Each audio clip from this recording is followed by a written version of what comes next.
Fire!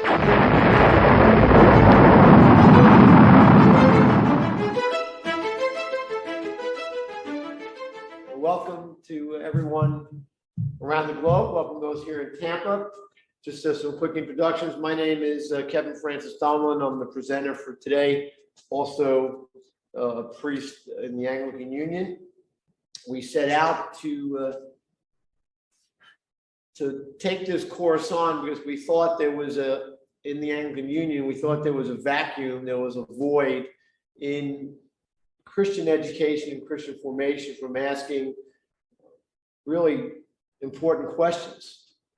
That we plant churches, we ask people to come to church, we do worship, but we don't form people, we don't catechize them, we don't help them struggle with life's questions. And so this START course was formed. It actually comes out of an experience about almost 40 years ago in the Church of England, where the START course originated. And what the originators of the course did, they made it what we call open source. That means that you could add to it. All you had to do was let them know what you were adding to it so they could kind of make sure it passed muster.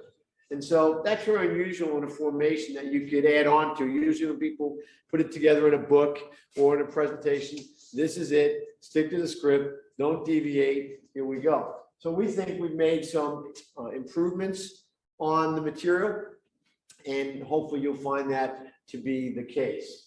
So week one, what's it all about, or as the heading goes, what's it all about? Alfie. You all remember, well, maybe some of you don't remember. So I'm looking at Ellie, she's probably too young to even know who I'm going to say. So Dionne Warwick, who is a singer that I think most people are familiar with in some way, had a smash hit in the 60s by Burt Bacharach called What's It All About? Alfie. And it's based on this film, which is not a film I can commend anybody. He's a sex addict, and he's trying to find the right person, the right gig, the right place in life, and he goes to all the wrong places and all the wrong people and all the wrong experiences, and he finds himself in a mix of people that probably, if you're really looking for purpose and meaning, not the group you want to really be with. But that's it. So we chose that because what life is all about, if you use that film or if you use really the culture we're in, is that these ideas, self-development, happiness, wealth, love, none of those things are bad.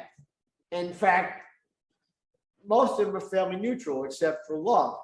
Money is neutral, doesn't have a value attached to it one way or the other. What you do with money makes it the root of all evil in some cases. You can use it for very good things as well in philanthropy. So these things don't have a moral coefficient, but we live in a culture that upholds these ideas to you through consumerism and through advertising and through slogans. So if you ever have an opportunity, we usually flip through the commercials, right?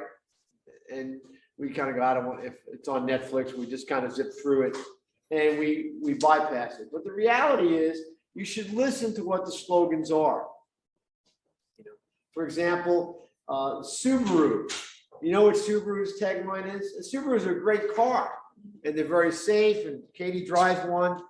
But what's the tagline for Subaru, Katie? You remember when you bought it? We want to see you. Wait, no, that's I don't remember. Subaru is love. Oh, that's right. Subaru is love. So the idea is, why? If Subaru is love, if you buy this car, if you drive this car, all the feelings, all the ideas associated with love that you might be lacking, this car might help you fill it.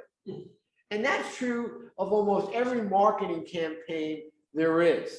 If you listen to the slogans, what they're saying to you is this: you have a need. We know what that need is. You may not even know what that need is. And if you use our product, you use our vehicle, whatever it is, you will be better off than you were. Toothpaste. There is not a toothpaste that they sell on the market that if you use it, you will not, there's no way you will not have a better smile. There's no way. Well, I have more toothpaste in my cabinet of the charcoal. It's black, it's white, trying to get my teeth to look like somebody in Hollywood. And I'm in the same boat I've been for the last 30 years. Because why do I do it? Because I've watched the commercial and go, well, maybe this one will work. Maybe this one will make me better looking. Maybe this one will make my smile be like Ann Sandsmark's. Okay? So the point is, if these ideas didn't work, they wouldn't make them, we wouldn't buy them, and we wouldn't be in the boat we're in. Now, I'm not saying consumerism is buying products is a bad thing. There are things that we need to have in life. But the fact of the matter is, a lot of us, when we go to buy something, we buy it, we go, oh, I'm happy I bought this. You get in the car, we show it off. Oh, look what I bought at the store today. Or look what came from Amazon today, which is how most people shop, right? And you have a euphoria, correct? And then what happens after a while? It doesn't last. So what do? You get back on Amazon, you go, okay, let's get this one. Or again, there's an idea behind all this that says meaning is found in all of these places. You know, is that old, was it America or Eagles song, looking for love in all the wrong places? Okay, that's part of our problem. So the STAR course is designed to help you look in the right places, to ask some of the better questions, not the obvious questions, but the better and deeper questions. That if you're really wondering about love, there's some serious questions that need to be asked about love in a world that confuses love with a whole host of ideas that aren't loving at all. Okay. That wealth is a goal. Wealth management. You ever watch these commercials for wealth management? I feel utterly inadequate. I feel completely inadequate when I watch these commercials. Now, look, I'm a parish priest. I'm not upset about my station in life. When I watch these commercials, I think I've lived my whole life and I'm a failure because I don't have wealth to manage. Okay. And I feel that. And I think, God, especially when they say, even if you're 65, it's never too old. And I think, geez, I'm over 65. Maybe I need to get moving here.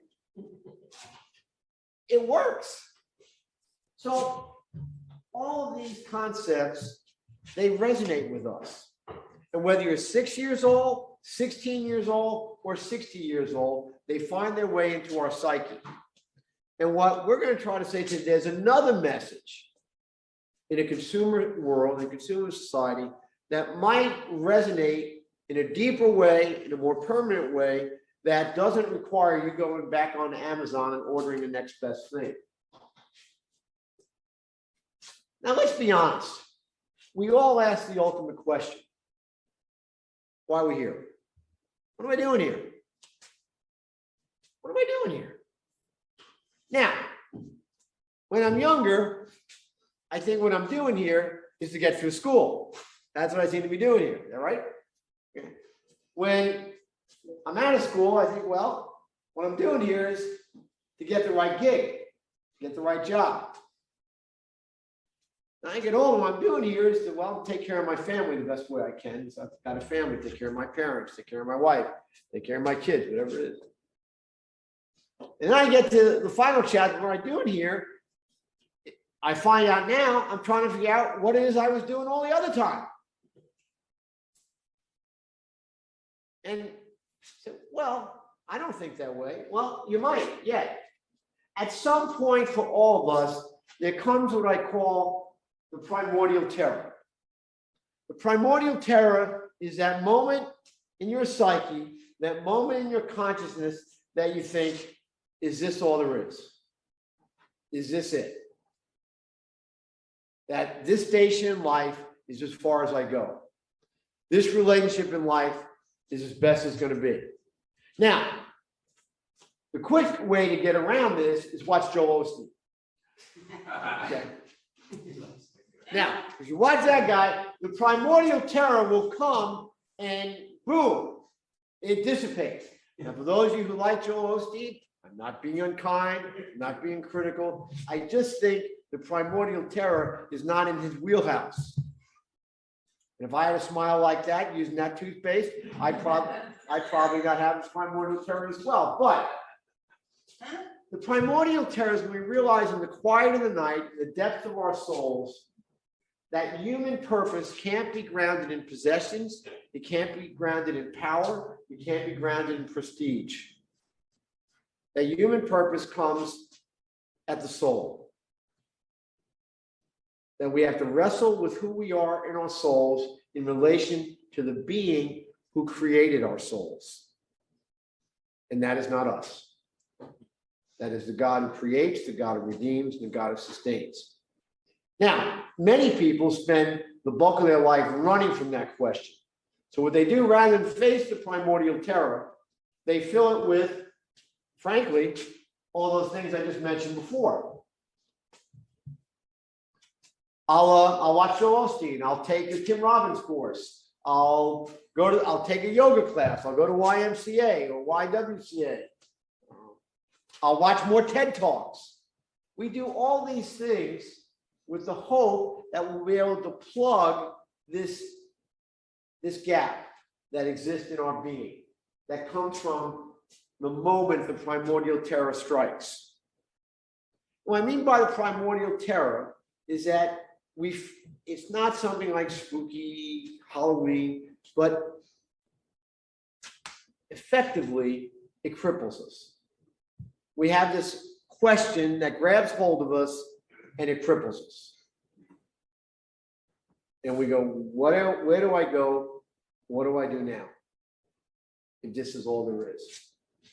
Now, I want to also say that I think if we take the Christian journey seriously, we shouldn't get too panicked about the primordial terror, because we're reminded by Ecclesiastes, there's a time for all of this.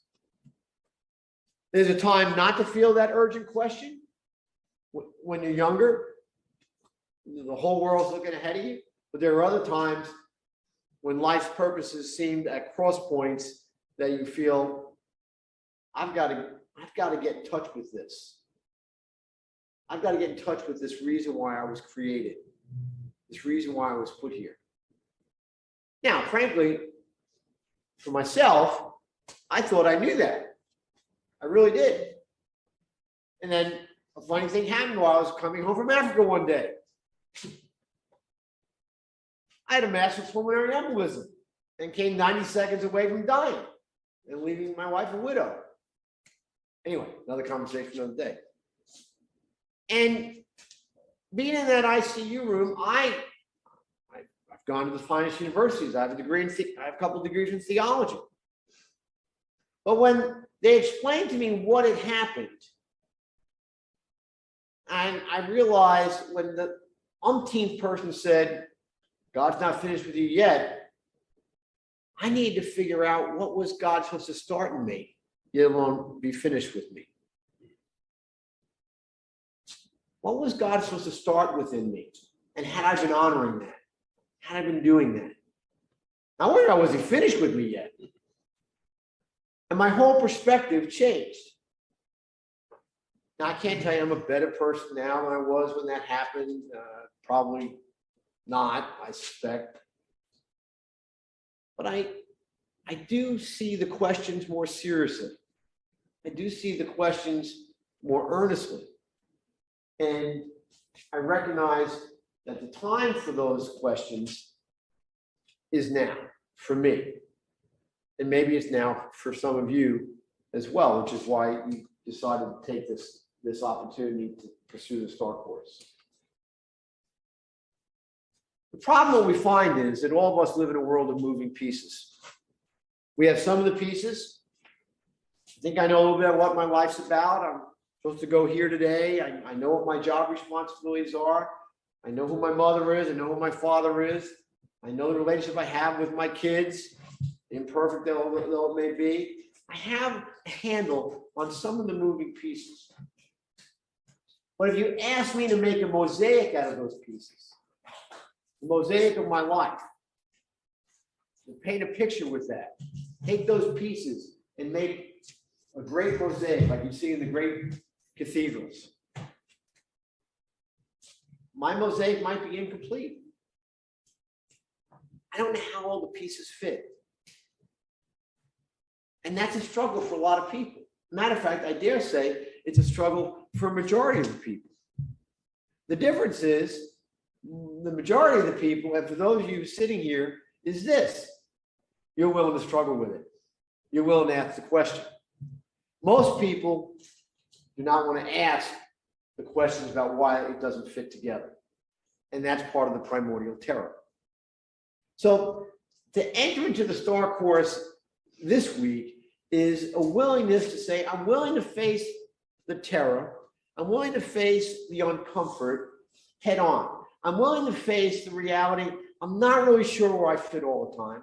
And I'm not really sure who fits with me all the time.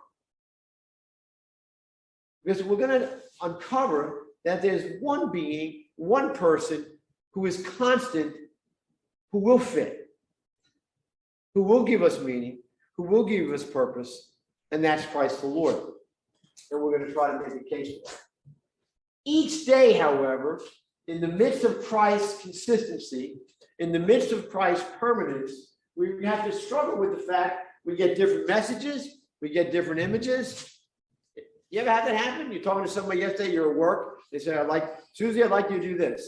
You go in, you do it, you go, come in. They go, the hell were you doing? Well, I did what you asked me to do. I didn't ask you to do that. Yeah, I think you did. No, I didn't. And you go back and forth in this tennis match. And finally you go, okay, I'll do it over. There are days we get different images, different messages, and that's going to continue to happen because since COVID, the world is changing at a faster clip than we can keep up with. What is true today was not true yesterday, and what is true today may not be true tomorrow. I don't mean ultimate truth. I mean patterns of behavior, patterns of expectation, what you can expect from people in your relationships. And so it's very difficult to find purpose when the pieces keep changing. But we're gonna give it a shot. Because what was important yesterday may not be important today. But let's be honest, everybody, whether you are taking the STAR course or not, whether you are a member of the body of Christ in the church or not, everybody is seeking something. Now, some of it is healthy and good and worthwhile. Some of it is dangerous and nefarious. Let's just take Tampa, where we live. For those of you who are viewing, a couple of things about Tampa you may not know, but worth learning about today. Tampa is one of the top 3 cities in the United States for lightning capital of the world. And that's kind of interesting. We have a hockey team that's named after it. But it's also one of the top 3 cities in the United States for sex trafficking. Tampa Bay. also one of the top 3 cities in the United States that's unchurched. Okay. And there's probably a correlation between those realities. I'm not smart enough to tell you what that is, but there probably is. We have people who move to Tampa, Florida because they don't want to shovel snow, they want to be in the sun. But there's a whole subculture about life in Tampa that is not meaning and is not purposeful. It's dangerous and puts people's lives at risk, especially young people's lives at risk. So you can live in the same culture, in the same community, in the same place, seeking purpose and meaning, and people going about it in markedly different ways. And they can live right next door to you. You live right next door to you. That's the challenge of trying to find meaning. Yes, most people say, oh, I want to be happy. I want to know love. Again, what do you mean by love? You mean that kenotic love that pours out oneself for the good of the other? Or do you mean I want someone to love me the way I want to feel? I want to feel good. I'm not really sure how you need to feel about it. I know I want to feel better about me. So that's how I want you to love me. Those are 2 different dynamics of love. We have a challenge here. And even though we can live in the same place with people that we know, people who look like us, sound like us, maybe even talk like us, they may not be seeking the same things we're seeking. And sometimes we say, well, I'll go along with this person, even though I don't really agree with them, but they have a nice car. Or I want to go swimming in their pool. Or I like his wife. Not crazy about him. I like his wife. As soon as we begin to sacrifice and whittle away at what we're willing to give away for meaning and purpose, we are sure to cut off what meaning and purpose will be. You have to have principles and values for what you want to be and who you want to be. And that's going to be the challenge that's in front of us. As you see, is making any sense? It's kind of resonating. You may not know this, there's a scale. It's called the SQM, I think it is. And it says, it's called the Quest for Meaning scale. It's a psychological profile. Businesses use it. A lot of different people use it. And it has 8 major questions. And it determines how you answer these questions determines how much meaning you may or may not have in your life. I'm not agreeing with it. I'm simply telling you that obviously this is an issue in the psyche of humanity. And so someone in the social sciences said, let's quantify this. Let's quantify meaning. So if you can answer, who am I? Number 2, how and where do I find happiness? Number 3, what should I do with my life? Number 4, how can I avoid making the wrong choices in the major areas of my life? Number 5, where do I belong? Number 6, what is the point of my striving? Number 7, what will happen to me after I die? And number 8, what would make my life more significant and meaningful? If you can make constructive inroads on that, you're going to have a meaningful life, according to the meaning scale. You feel encouraged by this? No. Because some of us, the present government included, I'm still at number 1. I'm trying to discern who I am. Not entirely accurate, you see my point. This one, how can I avoid making the wrong choices in the major areas of my life? But how do you know the major areas of your life are the ones that require only good choices? Don't all areas of our life require healthy and good choices? Not only ones we determine major or minor. where do I belong, is a locus question that only makes sense when I know who God's created me to be. If I don't know who God's created me to be and what his plan for me is here, where I am doesn't really matter at Hill of Beans. I could be in Oshkosh, I could be in Tampa. If I'm not in touch with who God gave me to be, I'm out of luck. What will happen to me after I die? That's not the same question of faith. What happens to me after I die is a practice question. Am I going to go in the ground? Am I going to be ashes? What's going to happen? Does that mean, well, I have a soul? Does that mean I recognize I have a soul? And that the immortality of my soul is of urgent importance? Is that what that question means? So the meaning scale may help you on a social engagement level, but it doesn't help you on a spiritual level.